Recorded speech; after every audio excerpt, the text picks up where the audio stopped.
Hari ini aku membantu Pak Sukijan untuk membersihkan rumput.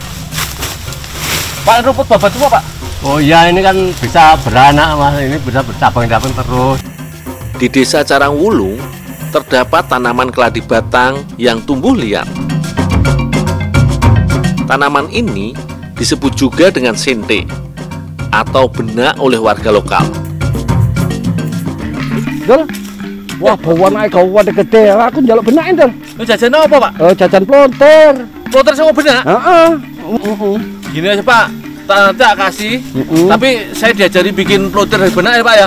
Iya. Aku baru tahu ternyata benak dapat diaplikasikan menjadi olahan makanan. Karena penasaran, aku ikut mencari benak. Bagian yang bisa diolah adalah bagian batangnya. Dengan begini, benak bisa tumbuh lagi walau tidak ditanam.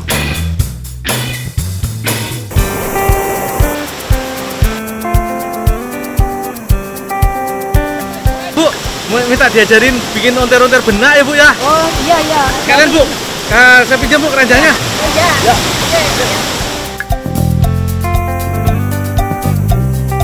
Sebelum diolah, benak harus dikupas dan dicuci terlebih dahulu. Batangnya mengandung getah yang menimbulkan rasa gatal. Untuk itu, lebih baik batang benak dicuci dengan air yang mengalir. Benak belum marak dijadikan olahan makanan. Namun ternyata, zat-zat yang terkandung dalam benak sangatlah berguna bagi tubuh. Benak ini kemudian dikukus hingga teksturnya melunak. Berbeda dengan talas, benak ini teksturnya lebih pulen. Dengan tekstur pulen, sebenarnya benak berpotensi dijadikan berbagai sajian panganan. Selanjutnya, benak ditumbuk hingga lumat untuk kemudian dicampur dengan bahan pembuatan pluntir. Pluntir biasa disebut juga dengan untir-untir. Kudapan ini berasal dari daerah Jawa. Hanya saja penyebutannya di tiap provinsi bisa berbeda-beda. Penamaan ini karena kue pluntir dibuat dengan cara dipelintir hingga tampilannya menyerupai tali tambang. Jika biasanya pluntir hanya berwarna kuning muda saja, kali ini pluntir yang kami buat akan lebih istimewa. Mbak Debbie menyiapkan pewarna dari bahan alami, yaitu daun bayam. Cukup mudah untuk membuat pewarna ini. Hanya tinggal memarut dan memerasnya saja. Warna yang dihasilkan pun cukup terang dan pekat. Sementara itu, Bu Sri menyiapkan adonan untuk membuat pluntir. Bahan yang dibutuhkan antara lain tepung tapioka, tepung terigu, mentega, sedikit garam, dan air. Semua bahan dicampur hingga kalis. Selanjutnya, barulah tumbukan benak ditambahkan dalam adonan.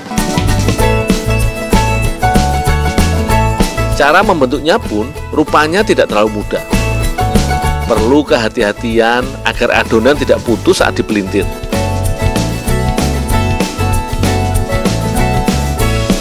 Untuk menggoreng pluntir, diperlukan minyak yang sangat banyak hingga seluruh adonan terendam minyak.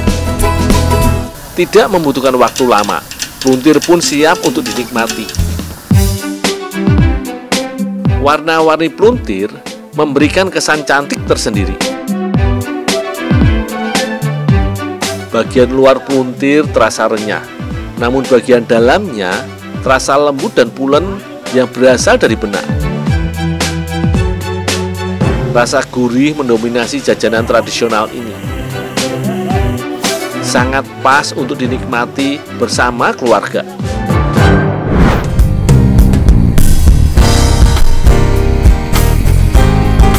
Terong Belanda merupakan salah satu buah asli beras tagi.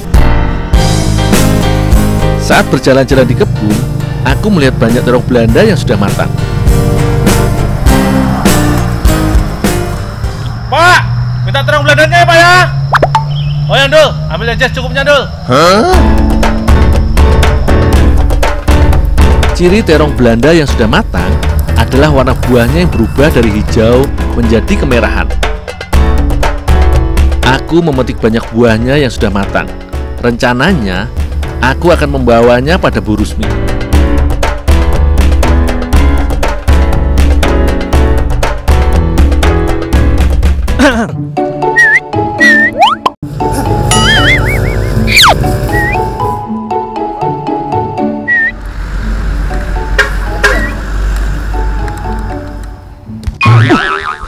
Siapa yang suruh kamu ngambil itu? Pak, ini saya tadi sudah minta, Pak. Siapa? Tadi saya sudah minta, saya cari-cari orang tak ada, saya sudah teriak. Saya suruh Ibu Aini ini. Ayo teruskin, lanjutin kalau gitu. Bapak ini aja.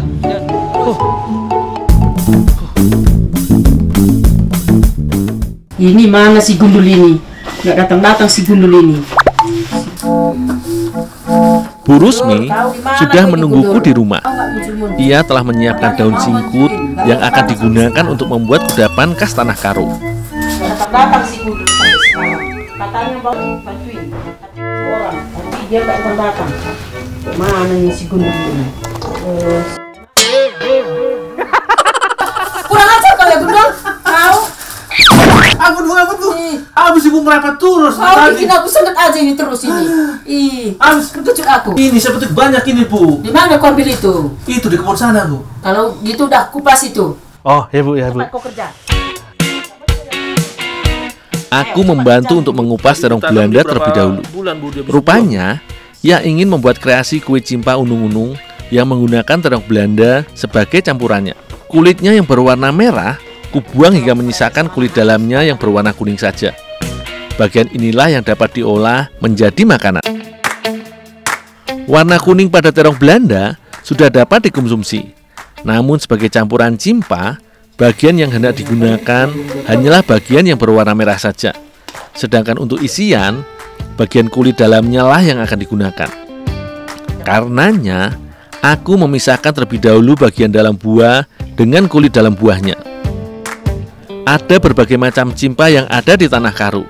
Kali ini, kami akan membuat cimpa unung-unung. Kue cimpa adalah kue yang berbahan dasar tepung beras pulut dan tepung terigu. Kue cimpa biasanya diisi dengan gula merah dan juga parutan kelapa. Kudapan ini adalah kudapan yang wajib ada pada saat pesta Karo, terutama pada saat Erdang Medem atau pesta kerja tahunan. Dengan berbahan terong Belanda, cimpa unung-unung ini akan menjadi inovasi kuliner Tanah Karo. Titi, di mana kau Titi? Titi.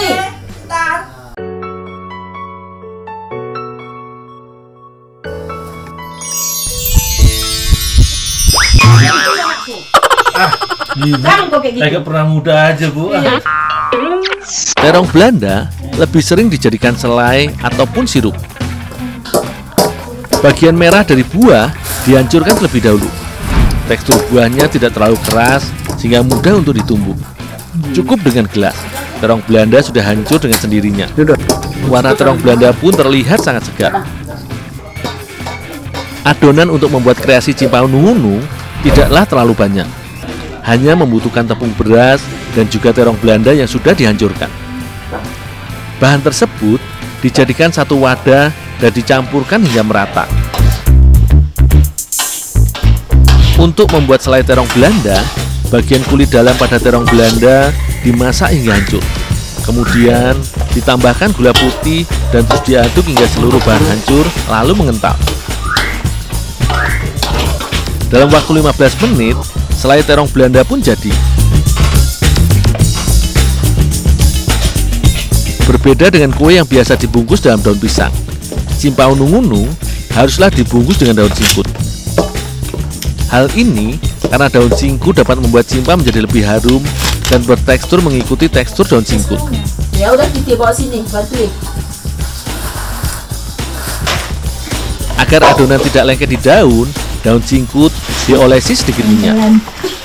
Barulah adonan cimpa direkatkan di atas daun, lalu diisi dengan selai terong Belanda. Setelah cimpa dibungkus, daun singkut juga digunakan untuk mengikat ujung cimpa. Titi kau masak sana ini. Kukus ya? Iya. Adonan cimpa sudah dibungkus. Kini saatnya cimpa dikukus. membutuhkan waktu sekitar 20 menit untuk proses pengukusan hingga matang.